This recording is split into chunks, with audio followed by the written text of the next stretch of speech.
अब इस चैप्टर में रॉबर्ट कियोसाकी बोलते हैं कि इतनी सारी चीज़ें बताने के बावजूद अभी भी कुछ लोग ऐसे होंगे, इस बुक में उन्होंने जितनी भी चीज़ें बताई हैं इन सबको सुनने के बावजूद कई लोग ऐसे होंगे जो इन चीज़ों को नहीं करेंगे, जो कर नहीं पाएंगे क्योंकि उनके रास्ते में कुछ प्रॉब्लम्स आ जाएंगी। ये प्रॉब्लम्स किस किस टाइप की होती है, जैसे कि डर होगी कि हम कैसे करेंगे, सनकीपना, आलस, बुरी आदतें और ज़िद। इन सब रीजंस की वजह से, इन सब प्रॉब्लम्स की वजह से वो कर नहीं पाएंगे। एक एक करके इन प्रॉब्लम्स को डिस्कस करते हैं, क्या पता रॉबर्ट कियोसाकी कुछ सॉल्यूशन भी बता दें। शुरू करते हैं। सबसे पहला कारण है डर। सबसे पहली प्रॉब्लम है डर। डर किस बात का? कि हम लोग पैसा लगाएंगे और पैसा हमारा डूब जाएगा।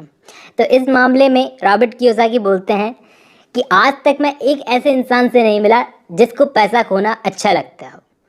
मतलब जो लोग लगाते हैं उनको भी अच्छा नहीं लगता, कितना भी करोड़पति आदमी हो उसको अपना पैसा खोना अच्छा नहीं लगता।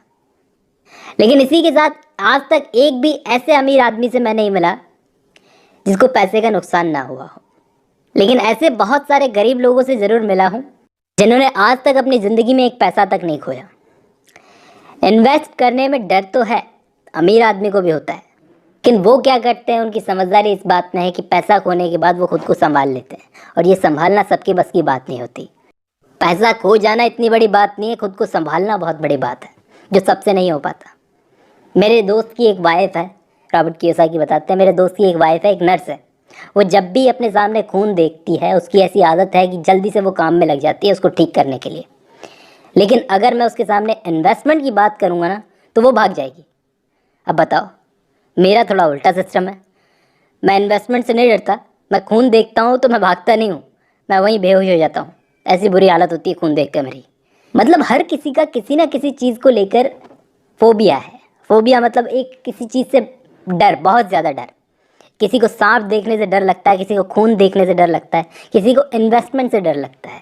इन्वेस्टमेंट से जो डर लगता है ना, ये बनाया जाता है। ये कोई फोबिया वैसे नहीं होता, अंदर से नहीं आता, ये बनाया जाता है। लेकिन अमीर डैडी इसका एक सॉल्यूशन बताते थे।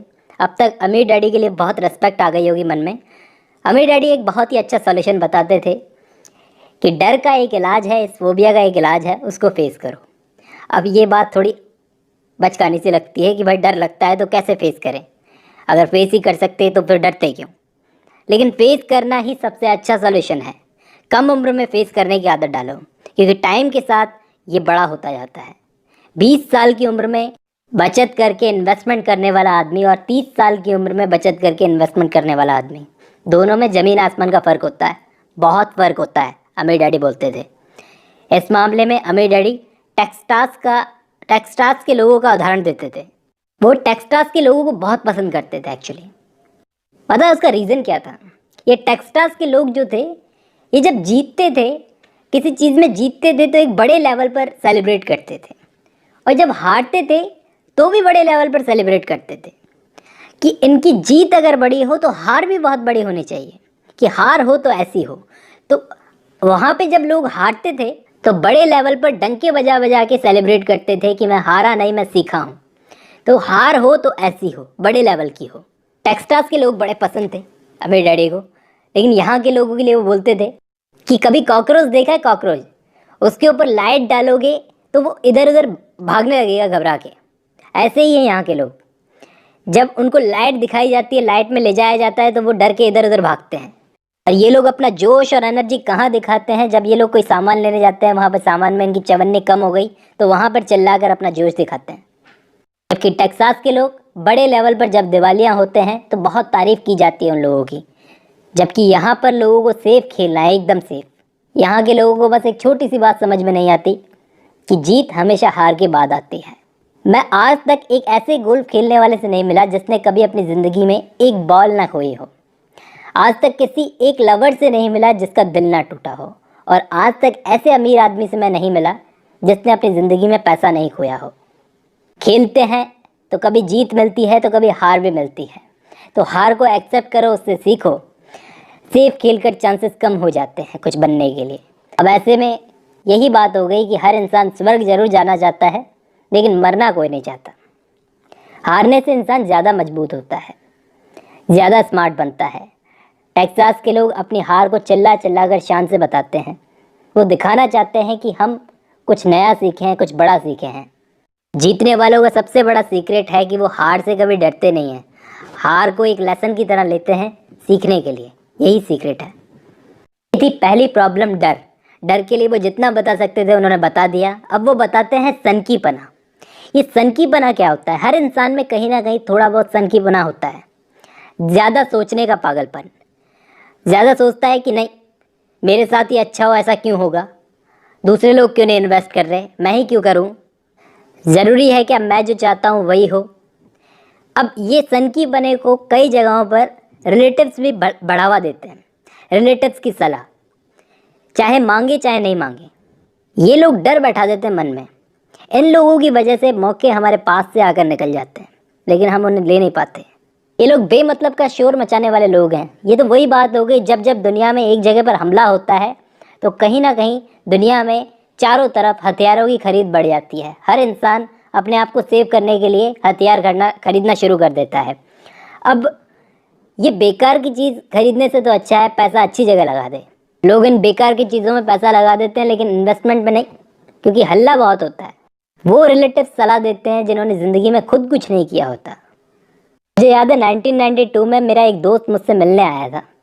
2 दिन तक वो हमारे साथ में रहा, मेरी और मेरी वाइफ के साथ में। उसने हमारा काम देखा रियल एस्टेट का। तो उस वक्त बाज़ार बहुत डाउन था, हमारे हाथ में पैसा था नहीं। हमने उसे कहा कि इस जगह पर पैसा लगा दे। एक अच्छा सौदा दिखाया उसको कि ये ख़रीद ले, अच्छा टाइम है, शायद 1 यूनिट ख़रीद लेगा तो $42,000 की पड़ेगी। उसको अच्छा लगा सौदा, उसने ख़रीद लिया, ऑलमोस्ट ख़रीद लिया और खुश होकर बॉस्टन चला गया। 2 हफ्ते के बाद जिस एजेंट से वो सौदा लिया था, उस एजेंट का फ़ोन आया और वो मुझे बोलता है फ़ोन करके, सर आपका जो दोस्त था जिसने ये सौदा लिया था वो पीछे हट गया। मैंने अपने दोस्त को फ़ोन लगाया इमीडिएटली, बोला भाई क्या हुआ? तो वो ज़्यादा बोला नहीं, बस इतना बोला कि मेरा पड़ोसी बोल रहा है महंगा है, जो तूने लिया महंगा है।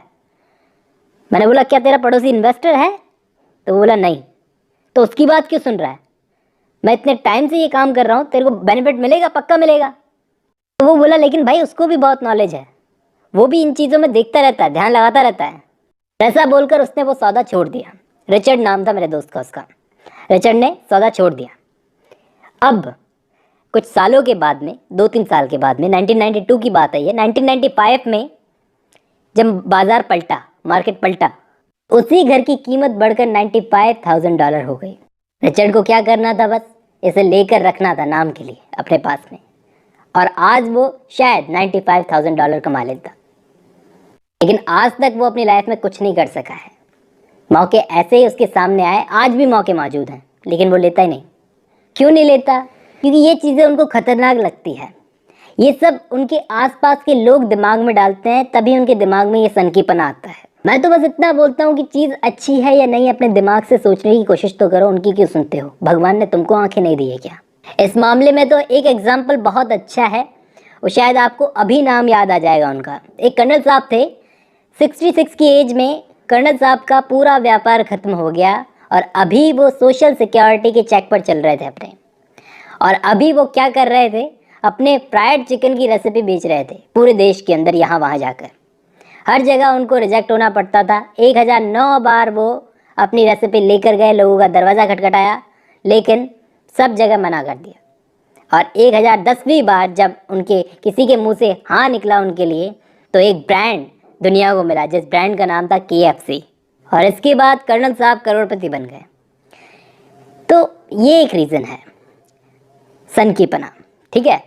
इसके बाद एक और रीज़न है आलस। ये दोस्तों आलस जो होता है, मैं ऐसा नहीं बोल रहा कि सोफे पर पड़े पड़े वही आलस होता है। आलस एक और टाइप का होता है जो आप सबको बिल्कुल समझ में आएगा, दिमाग में घुस जाएगा। कई लोग ऐसे होते हैं जो काम में इतना ज़्यादा अपना कंफर्ट जोन ढूंढ लेते हैं, अपने काम के अंदर इतना ज़्यादा कंफर्ट जोन ढूंढ लेते हैं कि उस चीज़ से बाहर ही नहीं आना चाहते। वो किसी और चीज़ को फेस ही नहीं करना चाहते। और अगर उनको जाकर ये बात बोलोगे तो वो गुस्सा हो जाएंगे, चिढ़ जाएंगे कि तुम हमारे काम के बीच में मत आओ, हमें बहुत काम है। तो वो क्या करते हैं? अपने इसी काम में वो कंफर्ट जोन ढूंढ लेते हैं और उससे बाहर नहीं आना चाहते। तो ये भी एक टाइप का आलस ही होता है।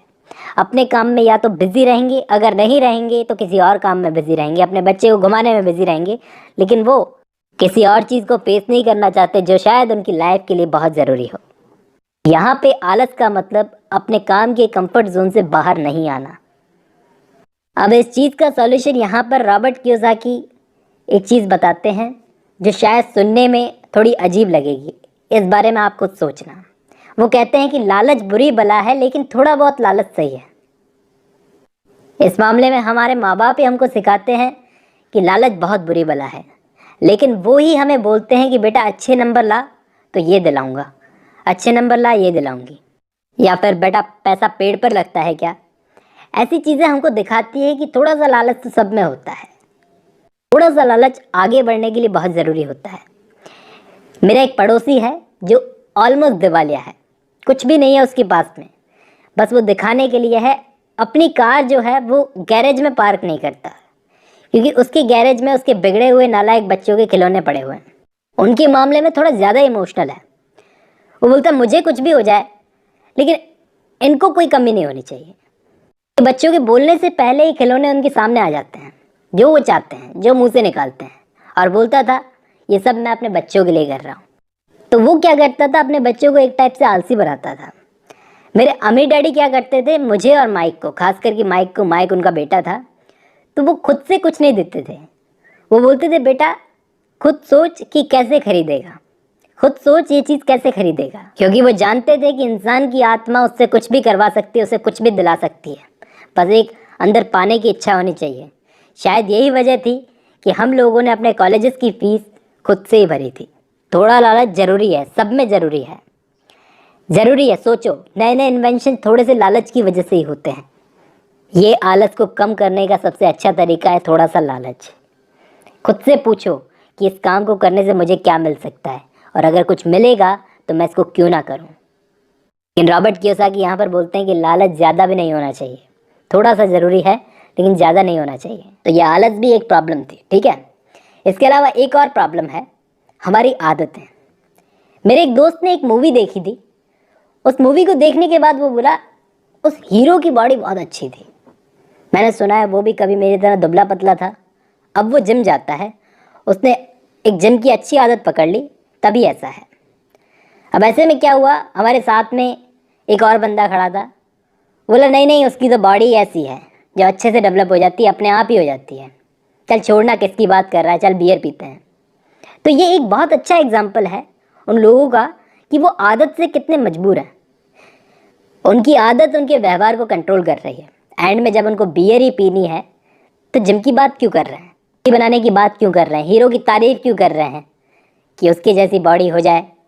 मैंने अपने अमीर डैडी से अमीरों की आदतें पूछी कि ये अमीरों की आदतें क्या होती है, तो बदले में उन्होंने ही मुझसे एक सवाल पूछ लिया।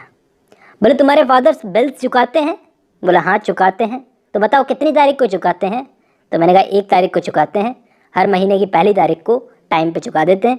अच्छा, बोले फिर एंड में उनके पास क्या बचता है बिल्स देने के बाद में? तो मैंने बोला बहुत कम बचता है, खुद के लिए तो बहुत कम बचता है, कभी कभार बचता ही नहीं है।